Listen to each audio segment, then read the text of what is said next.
Puji syukur, alhamdulillah kita bisa kumpul hari ini. Kita bisa sama-sama berbagi pengalaman apa yang harus kita lakukan. Sebetulnya itu sih sebetulnya yang kita pikir ya. Jadi terima kasih banyak juga.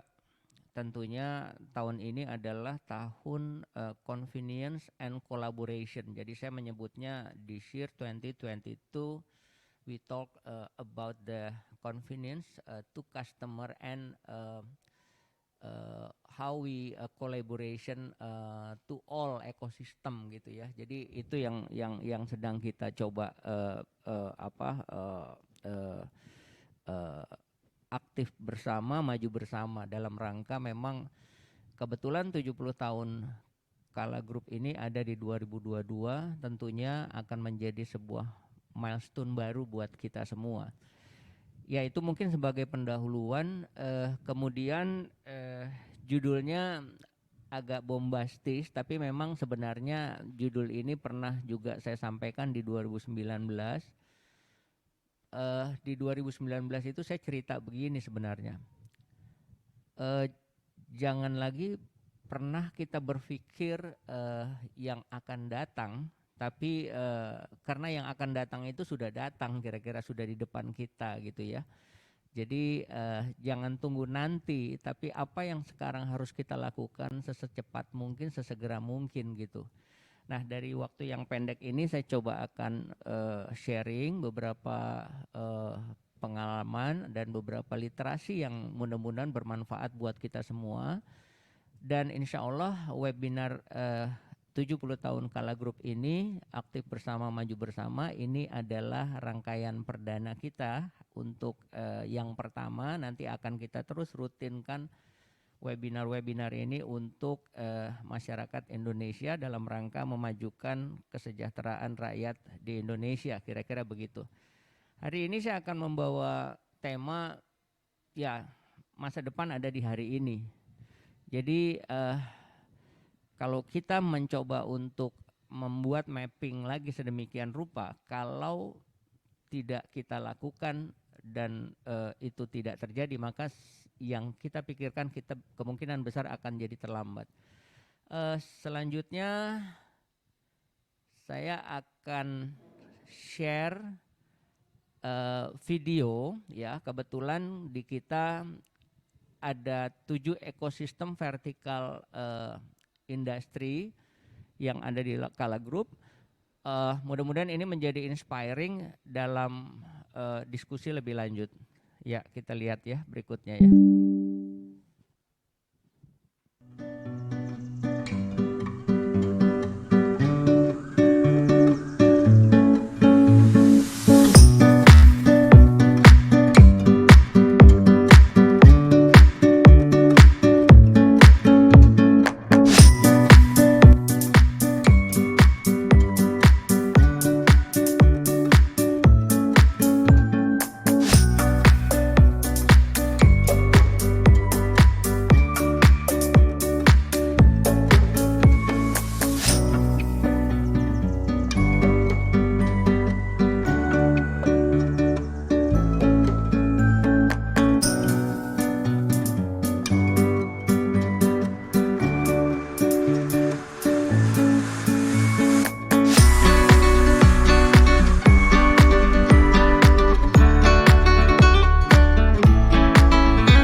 Ya, oke. Baik. Jadi dari video tadi sebetulnya hanya sebagian kecil dari landscape yang mungkin itu menjadi salah satu contoh yang bisa kita lihat yang ada di Indonesia gitu ya. Belum lagi kita bicara bagaimana itu dalam tingkat dunia ya. Jadi kalau tadi saya analogikan dalam sebuah ekosistemnya Kala Group, sebenarnya dalam slide ini akan semakin menarik lagi buat kita kalau kita flashback ke belakang sebenarnya 10 tahun lalu banyak kita dengar soal 4.0, kemudian belum habis kita bicara soal bagaimana kita bisa sebenarnya mengoptimalkan semua potensi existing dengan mengintegrasikan semua yang ada. Kita sudah bicara soal society ya, society melibatkan teknologi, kemudian bagaimana menginteraksikan antara hubungan korporasi dengan industrinya. Tanpa itu kita juga kelihatannya akan sangat mungkin terlambat gitu. Belum itu selesai, kemudian kita sama-sama tahu terakhir kita sering dengar ada 6.0 di mana sebenarnya dari gambar video tadi yang kita lihat sebenarnya itu berpotensi sekali mengubah dunia real menjadi sebuah dunia yang real tapi virtual gitu ya. Nah, ini tentunya akan menjadi semakin menarik. Kalau kita lihat, jadi kembali jangan lupa dari gambar ini sebenarnya dari era awal 2000-an itu terjadi perubahan yang signifikan. Itu pesannya sebenarnya. Maka yang perlu kita antisipasi adalah apakah memang di dalam setiap bisnis yang kita lakukan itu betul-betul bisa memberikan manfaat besar buat masyarakat terutama begitu. Belum lagi semakin terbukanya industri, semakin terbukanya cara penyampaian, semakin terbukanya melahirkan banyak inovasi.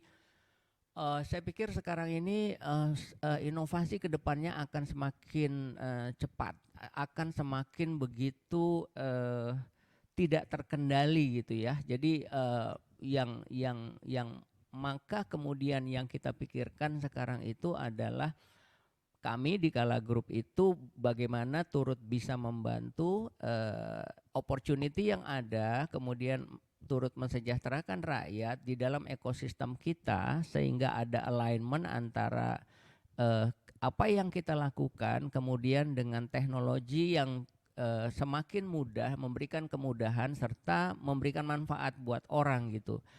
Jadi tidak cuman teknologinya yang semakin terbuka, tapi kemudian juga bagaimana membuat itu menjadi industri itu menjadi semakin cepat. Nah, ini juga menjadi bagian PR kita juga yang di Indonesia harus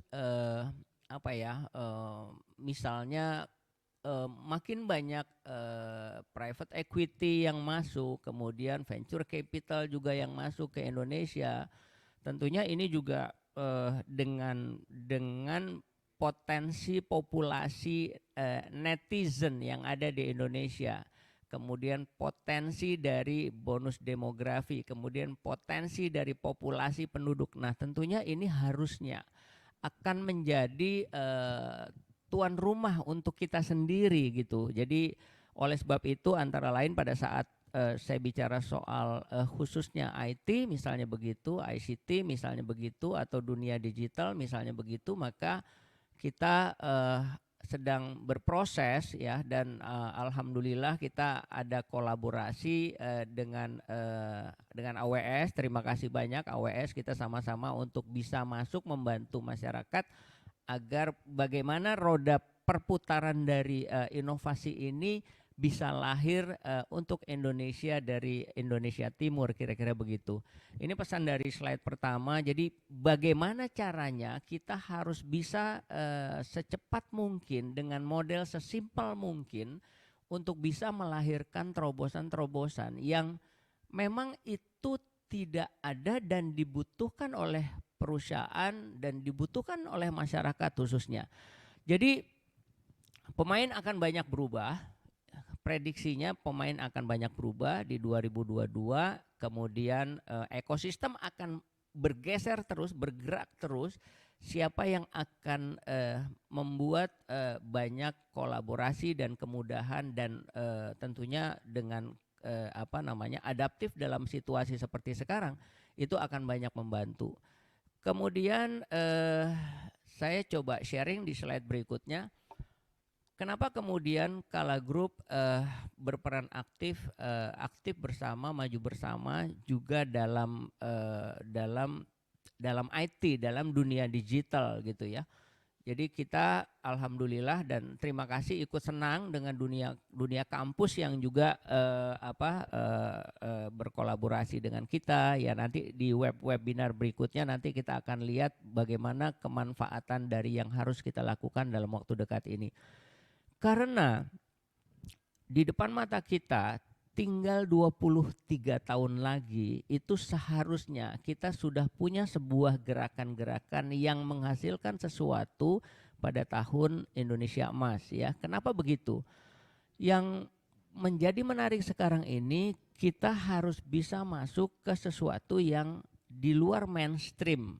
Kenapa begitu? Pada saat kita masuk di dalam mainstream yang sama, potensial ketertinggalan itu akan sangat mungkin. Kalau dari slide sebelumnya tadi kita lihat tuh ya, bahkan hari ini seharusnya ada 2 webinar, tapi yang satu saya mungkin nggak ikuti gitu ya, karena ada event hari ini.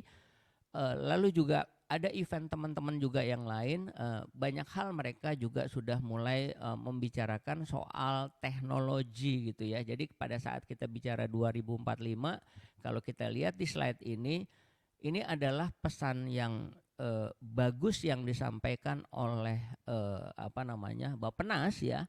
Tentunya ini harus disikapi, harus dilihat, make it simple, kemudian buatlah secepat mungkin dengan metodologi sederhana, tapi kemudian membangkitkan adrenalin untuk bisa menjadi tuan rumah di negeri kita sendiri, sebetulnya itu.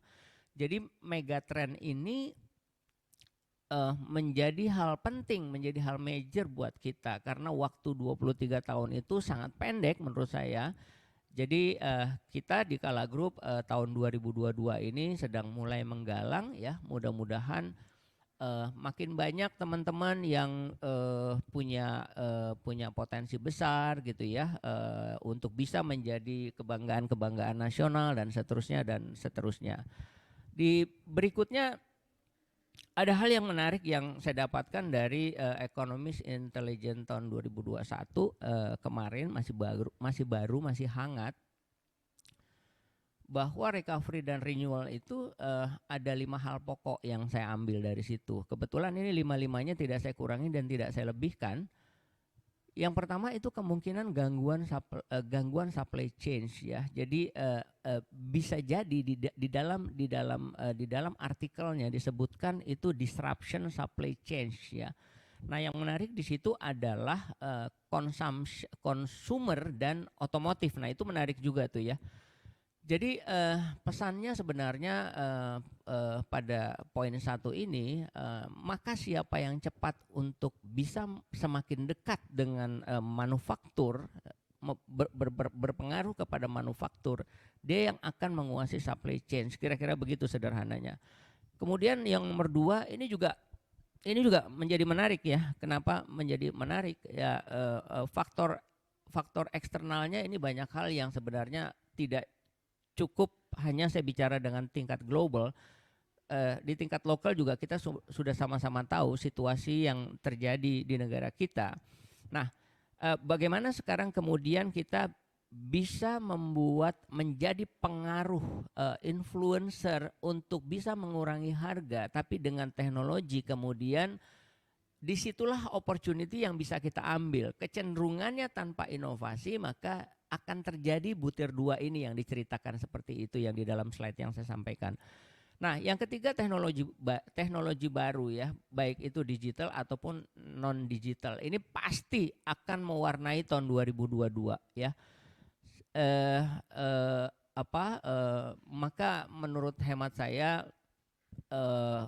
kita ini sekarang memang dalam tahun di mana tahun yang memang sangat menentukan positioning kita 5 tahun ke depan akan menjadi apa, kira-kira begitu. Kemudian yang keempat ini ya ini pastilah ya apa implikasinya pasti ke arah situ ya. Kemudian yang nomor 5 ini juga sudah banyak sekali diulas soal perubahan iklim ya. Di perubahan iklim itu sendiri kalau kita baca sama-sama sebenarnya itu akan menjadi peluang dan ancaman, kira-kira begitu. Setiap ada ancaman pasti akan ada peluangnya. Saya coba lanjutkan. Ya, di gambar ini sebenarnya saya dapatkan juga dari artikel yang menurut saya bagus pada saat kita bicara global. Intinya sebenarnya bahwa dunia sangat tergantung kepada situasi regional yang terjadi saat ini. Saya ambil contoh misalnya antara China dengan Amerika, kemudian juga pengetatan moneter gitu ya, kemudian juga tentunya banyak hal isu global yang kemudian memang nggak mungkin kita tidak hindari karena secara makroekonomi Indonesia pasti akan sangat berpengaruh ke situasi-situasi demikian. Ditambah gitu dengan situasi pandemi yang tidak atau belum berakhir, tentunya terobosan-terobosan atau teknologi baru atau apapun itu namanya untuk kemudahan kita perlu sangat dibutuhkan oleh masyarakat, dan tentunya masyarakat bisa mengambil peran di sini. Dan kita di Kala Group juga akan banyak membantu teman-teman semua untuk bisa mementor dan lain sebagainya. Dan sayang waktunya memang pendek gitu ya. Jadi nah ini di slide terakhir. Di slide terakhir saya ini sebenarnya kalau kita lihat dari slide ini sebenarnya ada 3 hal pokok utama nih sekarang nih ya. 3 hal pokok utama itu sebenarnya siapa sih diri kita gitu. Terus kemudian bagaimana kita cara tumbuh, bagaimana kita mengelola dan seterusnya. Saya mulai dari atas ya, apa sih sebenarnya kita harapan kita, purpose kita untuk dunia ini, kira-kira begitu. Ya memang kita sama-sama tahu dunia semakin keras ya, Indonesia juga makin menjadi sangat menarik. Nah, di situ siapa yang kita bisa berkolaborasi banyak ya, tentunya ini akan menjadi opportunity baru ya. Nah, buat kita di Kala Group ya alhamdulillah kita coba ke sana dan kita juga punya 7 ekosistem yang ada saat ini. Tentunya ini mudah-mudahan ekosistem ini bisa menjadi vehicle-nya teman-teman untuk membuat inovasi begitu. Dan tentunya kita di internal juga sedang berusaha secepat mungkin untuk bisa lari secepat mungkin gitu. Nah, yang kedua, value apa sih sebetulnya yang kita mau berikan buat bangsa ini, kira-kira begitu. Apa sih yang kita mau sampaikan gitu ya. Apa sih yang kita mau dalam waktu pendek ini, dalam waktu 5 tahun ini. Nah, ini juga disampaikan dalam artikel ini harus jelas, kelihatan, terukur gitu. Nah, yang ketiga ini menarik juga. Ternyata culture itu bisa menjadi senjata rahasia.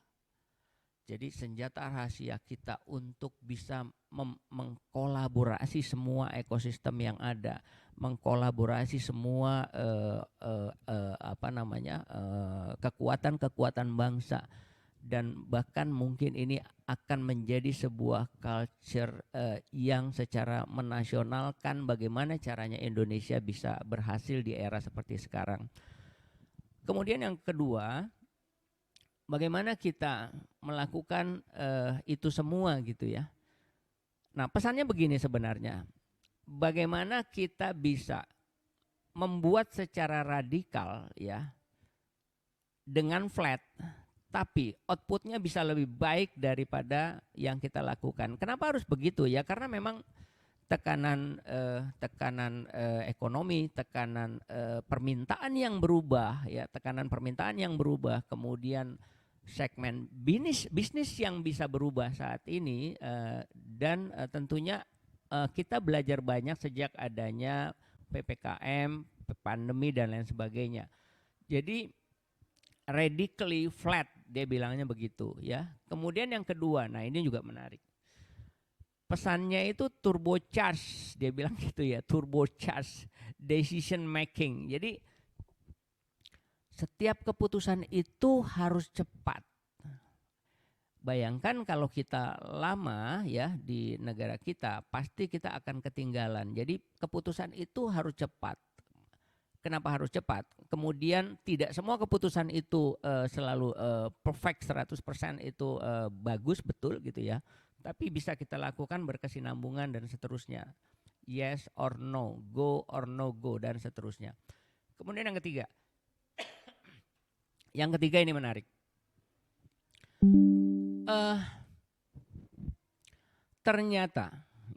Ternyata sesuai dengan dugaan bahwa talent itu menjadi faktor major buat kita semua. Jadi bagaimana talent itu bisa kita tumbuhkan, bagaimana talent itu bisa bermanfaat ya.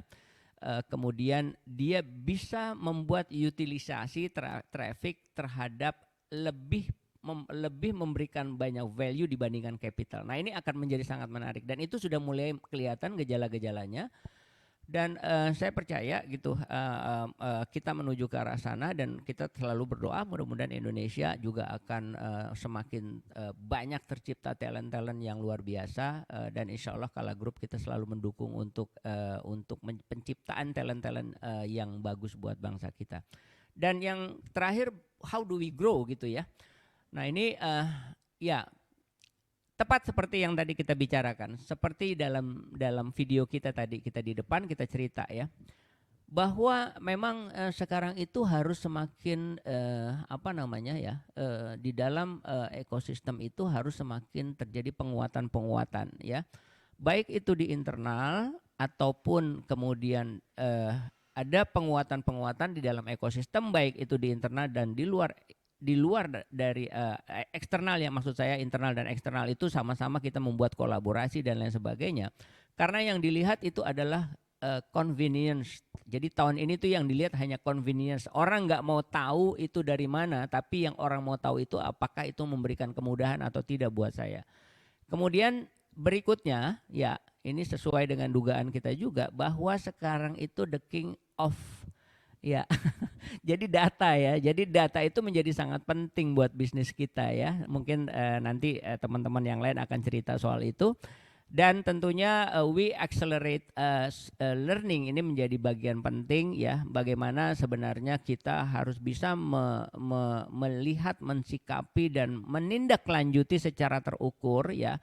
Jadi kalau di Kala Group saya suka cerita begini. Jadi setiap inisiatif itu harus impactful, harus fast dan measurable, kira-kira begitu ya. Jadi mudah-mudahan ini slide saya terakhir, nanti akan ada discuss karena akan ada pembicara berikutnya.